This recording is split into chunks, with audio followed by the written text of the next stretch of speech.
Good morning, dear student. Today I am going to start your English literature group, that is English class 11. Your prescribed book is Balaji based on NCERT text prescribed by UP board. Hornbill literature textbook snapshot supplementary reader. Contents: the portrait of a lady, a photograph, we are not afraid to die if we can all be together, discovering Tart, the saga continues, the Laburnum top, landscape of the soul, the voice of the rain, the ailing planet, the green movement's role, and the childhood. And then snapshot contents.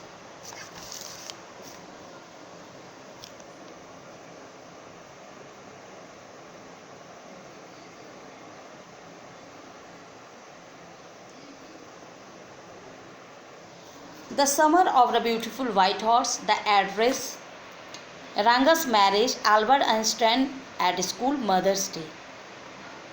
These are the chapters prescribed for you in the year 2020 and 21.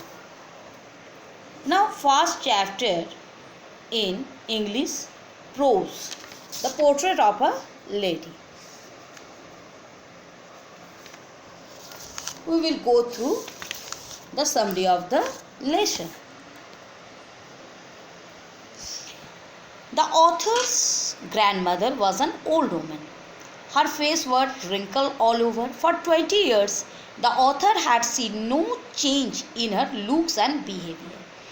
It was difficult to believe that she too had once been a playful child or a pretty young woman with a husband.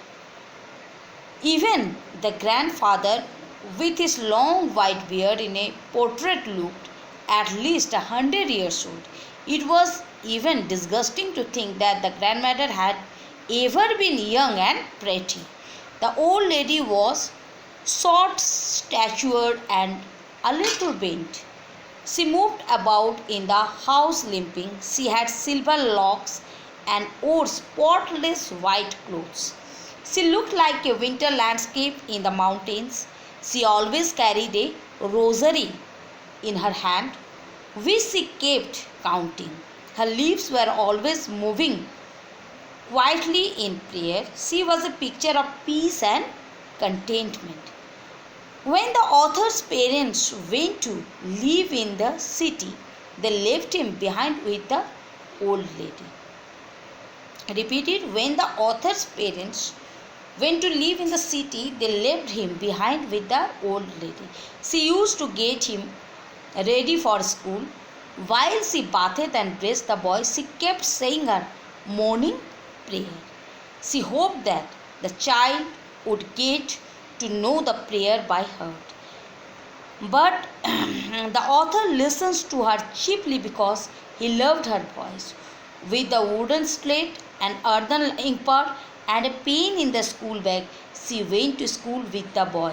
She also always carried several stale chapatis for the village dog. She threw those bread pieces to the dogs when they walked back home together. The school was attached to a temple.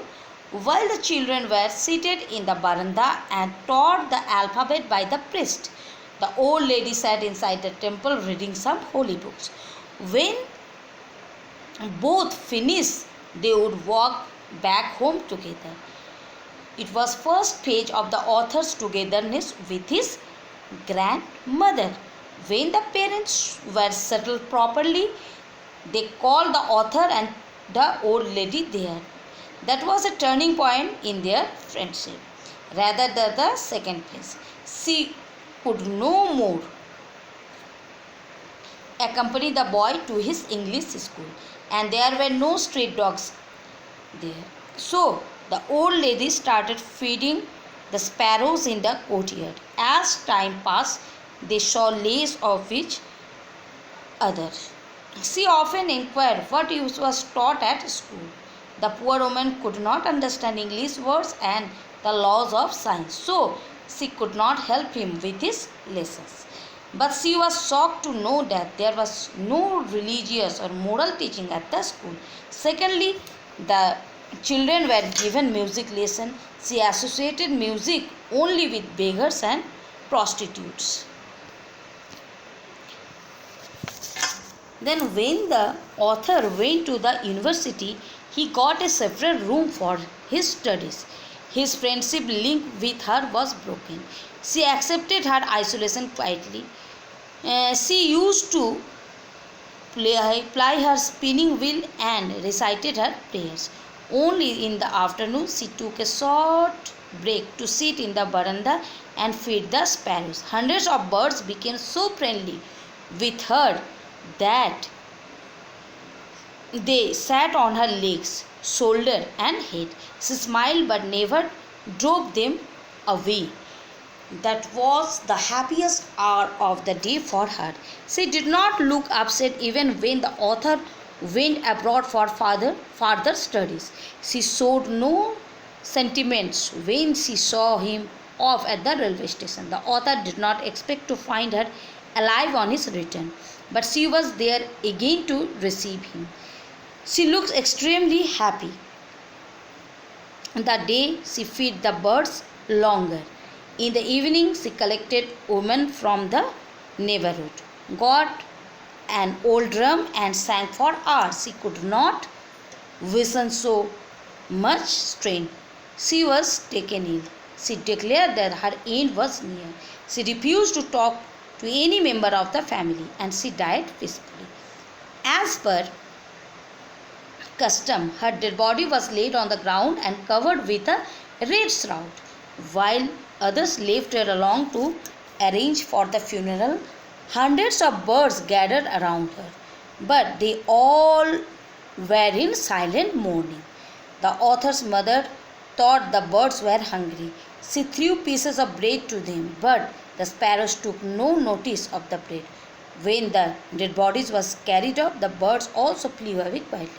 Next morning, the sweeper swept the bread pieces into the dustbin. Dear student, this is the summary of the lesson. Tomorrow, we'll go through the question and answers of the exercise. Thank you, student, and goodbye.